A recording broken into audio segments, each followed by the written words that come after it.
가정에서뿐만 아니라 사회적으로도 아동 체벌을 전면 금지하는 나라는 세계에서 56개국에 이릅니다. 우리나라도 아동학대를 금지하고는 있지만 부모의 체벌할 권리는 인정돼 법끼리 서로 충돌하는 상황인데요. 21대 국회에서 이 같은 모순을 해결하기 위한 입법 활동이 진행되고 있습니다. 송재인 기자입니다. 세계 최초로 부모의 사랑의매도 불법이라고 규정했던 스웨덴 정부. 무모한 실험이라는 각국의 조롱이 쏟아졌지만 결국 자녀 체벌 비율을 95%에서 10%대로 뚝 떨어뜨렸습니다. 40여 년 뒤 지금은 전 세계 56개국이 가정 내 체벌을 포함해 아동에 대한 모든 체벌을 원천 금지하고 있습니다. 독일은 지난 2000년 자녀 체벌 금지를 법에 명시한 데 이어 가정 내 폭력이 일어나지 않도록 관계 당국이 나설 의무도 명시하고 있습니다. 교정을 위한 체벌만큼은 허용했던 프랑스도 지난해 상원에서 만장일치로 자녀 체벌 금지를 법제화했습니다. 우리나라가 세계적 추세에 발을 맞추기 시작한 건 지난 2015년입니다.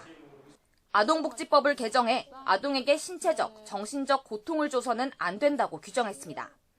하지만 민법에는 부모가 자녀를 가르치다 보면 징계할 수 있다고 규정하다 보니 사랑의매라는 이름의 체벌은 정당화할 여지가 남아 있습니다. 이에 국회가 부모의 징계권을 삭제해 자녀 체벌 뿌리 뽑기에 나섰습니다. 학대 부모는 훈육을 다소 과도하게 한 것이라고 항변하면서 징계를 감량받았습니다. 징계권을 악용해서 폭력을 남용하는 현실은 막아야 합니다. 한 발 나아가 어떤 경우도 자녀를 체벌할 수 없다는 규정을 민법에 명시화하는 법안도 추가 발의됐습니다.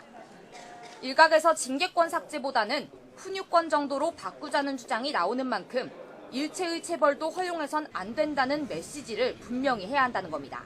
가족이라는 공간, 가장 이 사회의 한국 사회의 기본적인 단위인데 거기서도 폭력이 근절되는, 그러니까 체벌을 금지하는 조항까지 저는 포함해서 국회와 더불어 법무부도 부모의 징계권 조항 삭제와 체벌 금지 법제화를 추진하고 있습니다. 21대 국회가 가르치고 기르다 보면 때릴 수도 있지라는 아니라고 잘못된 인식을 바꿀 계기를 만들어낼지 주목됩니다. YTN 송재인입니다.